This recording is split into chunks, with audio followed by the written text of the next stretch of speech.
Ladies and gentlemen, dear friends, what a rock star. What a rock star.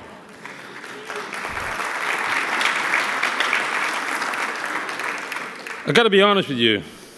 I have lost count of the number of conferences, summits, special sessions, meetings that I have been speaking at all over the years.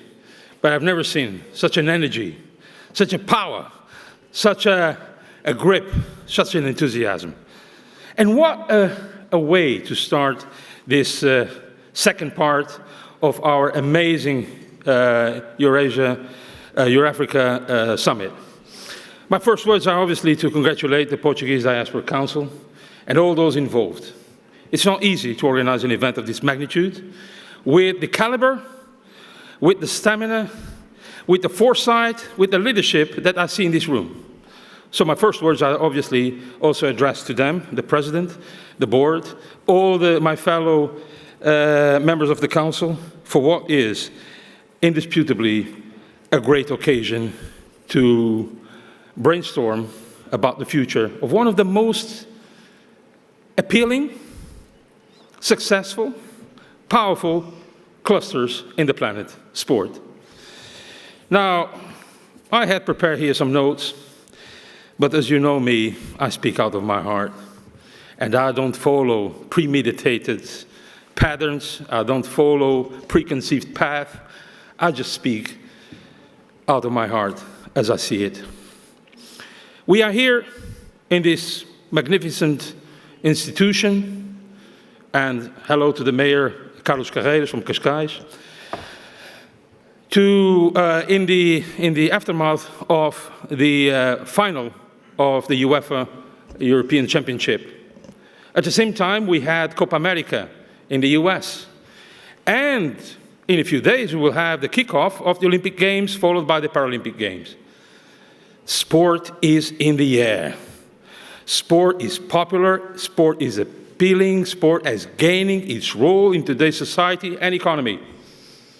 But that comes with a responsibility. A responsibility not only to deliver top-level entertainment, and believe me, I know a couple of things about this. I am the founding father of the European Leagues, the World League Association, that encompasses 90% of football's earnings collectively.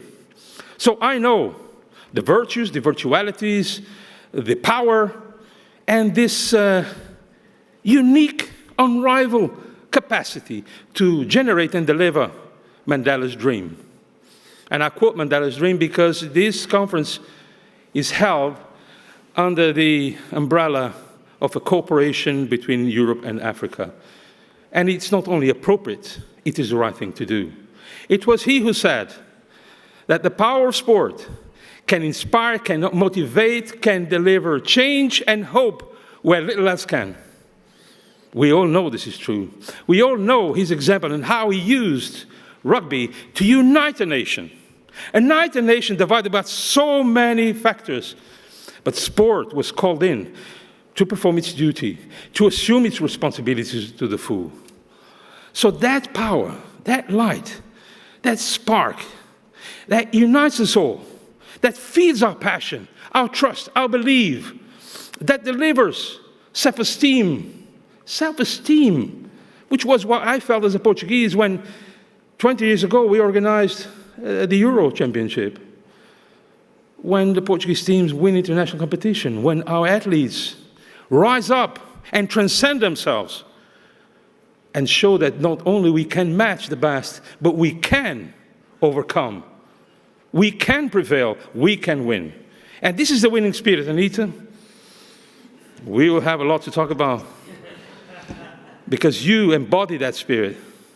What you did here, I've never seen it before. Take my hat off. But now we are here to talk face to face, eyes in the eyes. We live, ladies and gentlemen, in a world, in a planet in dire straits. I'm just stating the obvious.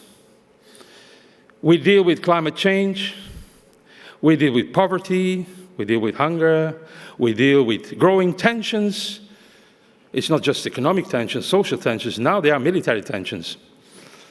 Maybe we have too much testosterone in this world. Maybe women should have a say in how organizations and countries are run. Maybe perhaps we'd cool off. Maybe we'd focus on what is essential. The social, human, economic, cultural development should come before all these sterile disputes. And what role can sport play? What role can sport in a society that is facing the most daunting threats we have ever faced collectively as humankind? Well, I tell you, I believe in what Mandela said. I believe in the power of sport. But I also know that sport, to exert its role to the fullest, as a beacon of light, as a source of hope, as an engine of human, social, educational, cultural, even economic development, sport needs to lead by example. And for sport to lead by example, it needs to take care of its own affairs. It needs to clean up its house, put its house in order. In other words, it needs to show, with actions rather than words, that it fits for purpose, that it deserves the passion and the trust that sponsors play when they sponsor their competitions or the athletes. That we, the people, we have reasons to believe in what we see in the pitches around the world, in the rings, in the arenas, is sporting truth and not dictated by artificial, unethical circumstances. Sport is a mirror of our society. Corruption exists not because of sport, but corruption, money laundering, tax evasion, criminal infiltration, abuse, physical, moral, sexual abuse exists and take advantage of sports' popularity to showcase, to express itself across the world. We must say no to this. What can sport do? First, it needs to enhance the way it is governed and operated. We, the Sport Integrity Global Alliance, were created to help sport, to usher in a new era where good governance, integrity, transparency, and accountability is at the podium where it should be. And for that, ladies and gentlemen, we did not spare any effort. We did not ask permission either. We gave a step forward. We did not hesitate. We did not have doubts. We just did what had to be done. We mobilized efforts, beliefs, energies, resources, knowledge, expertise to endow sport with the most advanced set of universal standards on good governance in sport, financial integrity, sports betting integrity, and youth development and protection. And now, let me announce this here for the first time, we are developing a new set of standards on environment, sustainability, and integrity. Because sport is much more than what we see on the fields. Much more. And sport has the indeclinable duty to assume its responsibility. Some say, we have no problem. Others say, what's in it for me? Against this cynicism, we need to march. Against this doubt, we need to show leadership. Against those who are resilient and cast doubt, we need to show with actions rather than words that yes, we can. That yes, we will. Because together, like a team, when we play all to the same side, we normally win. And that is what we want.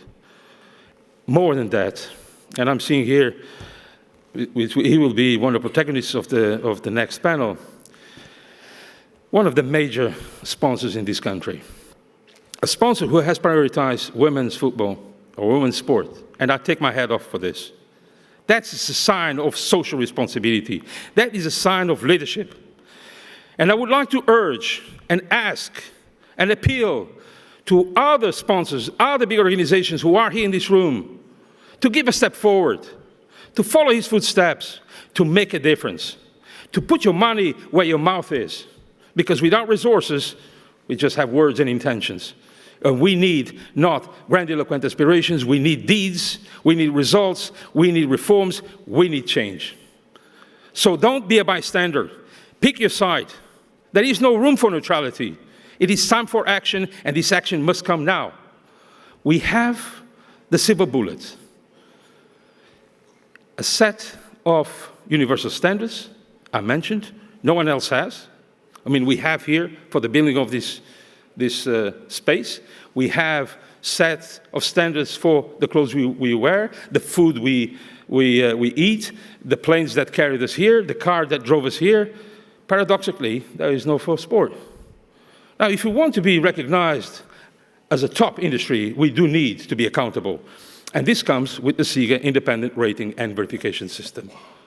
Not with the stick, not with the positions, not with threats, not with name and shame, ladies and gentlemen, but with name and fame. So those who can rise up to the occasion, I invite them to do so. I invite them to do so, because if not now, when? If not you, who? So, with these questions in mind, I wish to congratulate the Portuguese Diaspora Council, all its leadership, all its members. They do a tenacious, passionate, committed work all over the world. Perhaps I don't do as much as I should, but I'm guilty as charged, and I promise that I will roll up my sleeves and do my share. I have been living mentally in the same island in which I was born, in the middle of the Atlantic, a small island, in a period of dictatorship and hardship. I made my business to take action for my beliefs and things I want to change. And I realize I'm not alone. Your presence in this room speaks eloquently. It shows the leadership that exists in all of you.